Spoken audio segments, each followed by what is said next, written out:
All right, good morning to you. It's Daybreak at iFiber One News Radio. I'm Jeff Slakey. Hope you're having a good start to your day here. We got a great guest in studio here talking Mason County. It's Commissioner Kevin Shutty. Good morning, sir. Morning, Jeff. How are you? I am well. Happy holidays to Happy you. holidays to you too. And happy Star Wars Day. Big Star Wars. I know you're a coming big out fan. today. Yeah, Excited? Yeah. What's your favorite of this series? So I'm a big Phantom Menace guy, probably.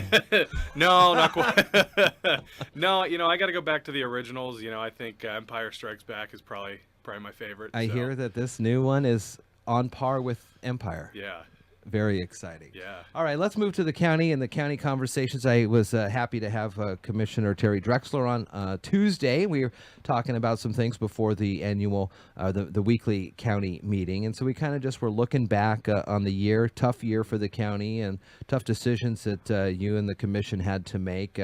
So bring us up to speed from after she left and the last couple meetings you have to right now. Yeah, so it's I was thinking about it. It kind of reminds me of finals week. Everybody getting ready for break, and we want to make sure that we get all the work done before the holidays, and provide some certainty to not just county staff but county residents. And so we've been working pretty hard over the past few months, but certainly more so in the past couple of weeks as numbers and line items and all that kind of stuff start coming together. And so we've met a couple of times this week, and it appears that there has been some consensus reached between at least two of the commissioners on some funding levels. I still have some concerns as to what those numbers mean to the individual offices and how ultimately that'll impact their ability to provide services to the residents of Mason County. And so in the next couple of days, the next steps will get those details back, at least a little bit more detail than we have now, because right now we've just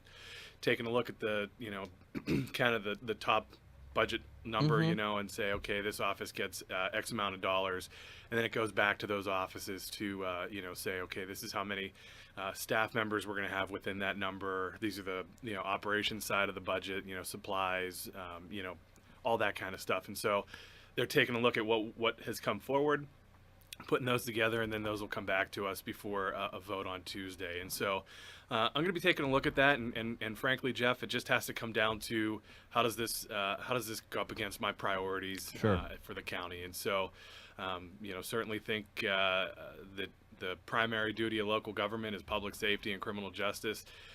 As people have heard me say on here in the past, that's the lion's share of our budget. And so I want to make sure that we're funding those at an adequate level, and that we're addressing the needs within that system, because they all work in concert.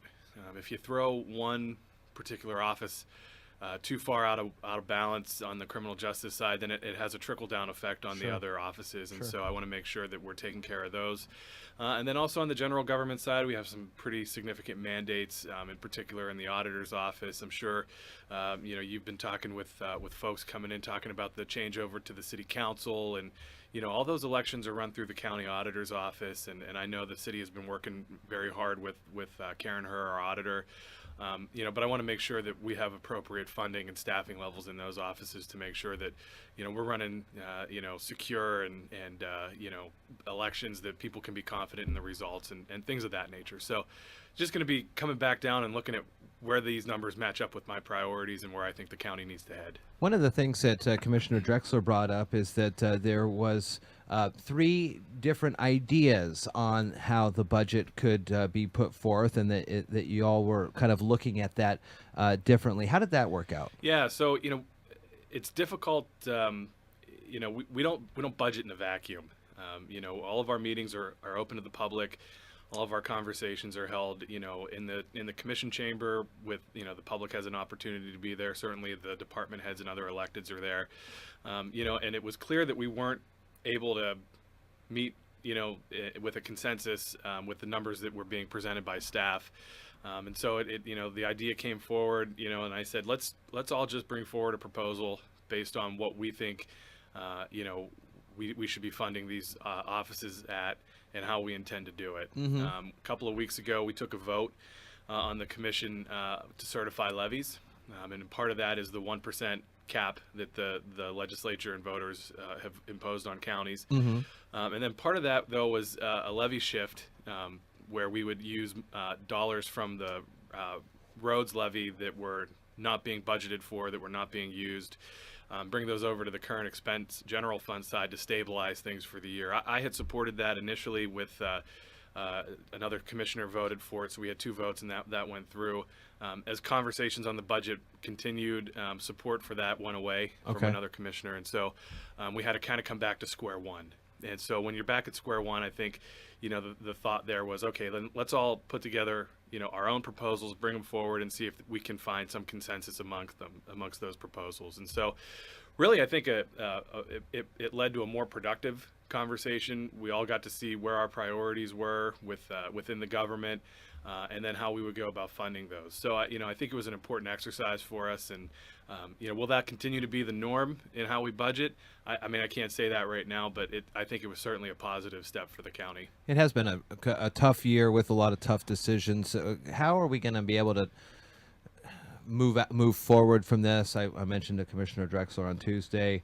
Could this be our county's kind of rock bottom, and then we kind of all come out of the clouds and go, okay, now we can work together a little better, and moving into the next year and the years after that? Do you sense that we are kind of at the other thing that she mentioned that I thought was interesting is when she came in for her first portion of the term, one of the things that she asked was, let's cut as much as we can. Let's get down to bare minimum budgets for all the departments.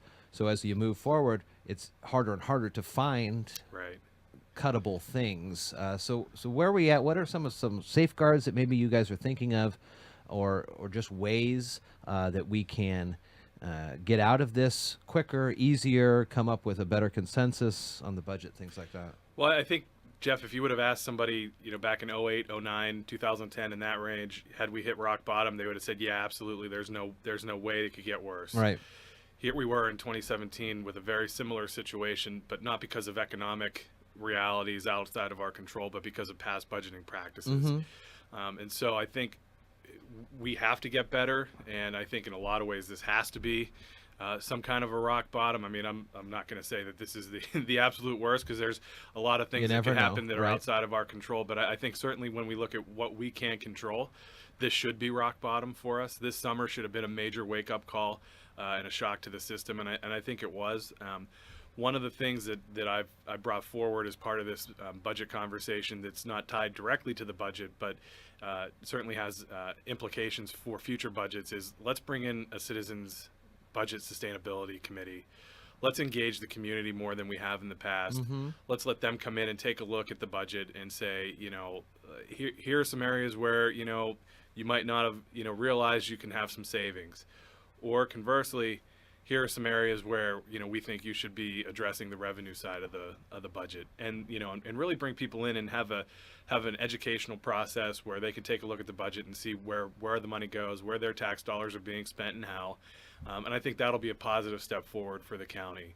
One of the concerns that I do have with this budget is, we went through a pretty significant round of cuts in July, a little bit over $1.8 million, which is difficult in normal circumstances, but mid-year in a budget, it becomes even more difficult.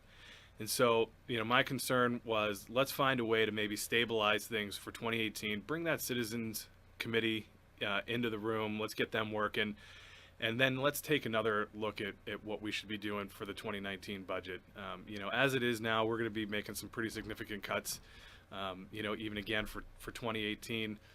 My concern is that maybe we've gone a little bit too far too soon. Okay. And, and so I think people will maybe have a sense that services have been reduced too far, without allowing a thoughtful or deliberate process to happen, with the community. And, certainly the results of the ballot initiative that we had out in November were telling, and I had come on here and I had talked about, some of those results and what it meant for the county and the budget moving forward. But I think we have an opportunity to bring people into the process, show the restrictions that local governments have, in terms of revenue, and then explore, where we should be cutting. And if at the end of that process, that committee comes back and says, just cut more, then we will have done it responsibly over a longer period of time. Right. And so I think that's really, kind of the focus that I've had is, let's stabilize things, let's move forward in a more productive way. Let's get everybody back in the room in January and get back to work on the budget. One of the things Jerry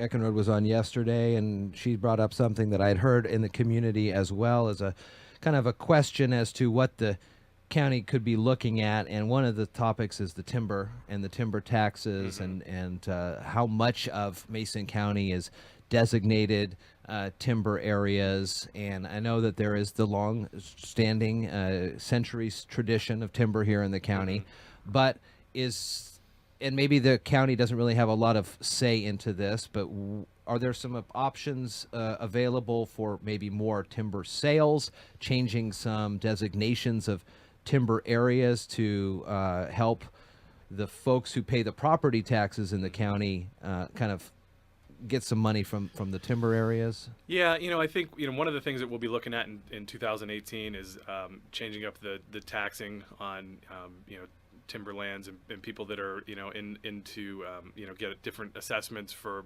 holdings like that. Yeah. Part of what's called a public benefit rating system.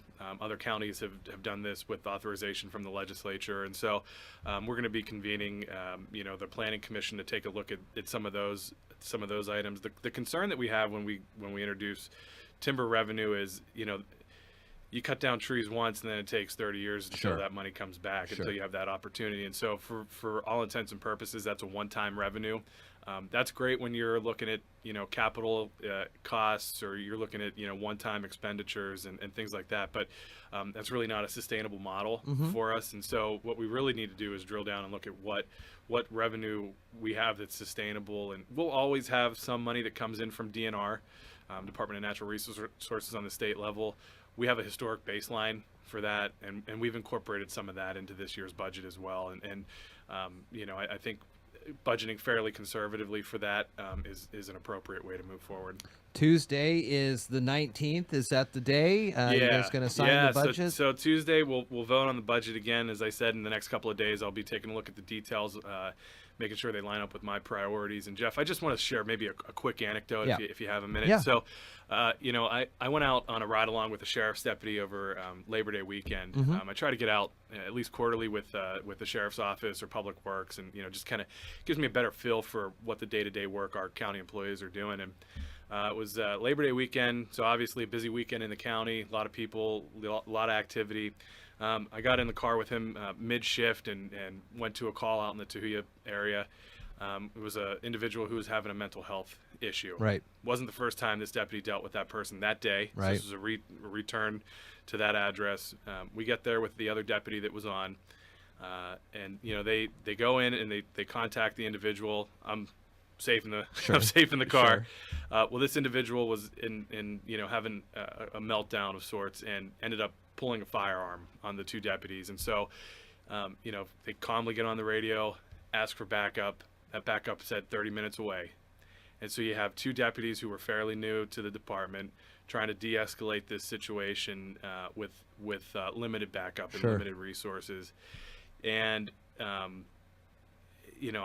that point, when somebody pulls a gun, the ride-along's over for the commissioner. They say, okay, maybe it's time to go home. But that wasn't the end of their night. So from that one call, then you had one deputy had to transport this person to the county jail, because now there's a criminal issue, not just a mental health issue. You had another deputy who had to go do processing of the evidence and all that. But that one incident alone, that touches the budget of the sheriff's office. It touches the budget of the jail. Touches the budget of the Superior Court, probably the public defender's office, definitely the clerk's office.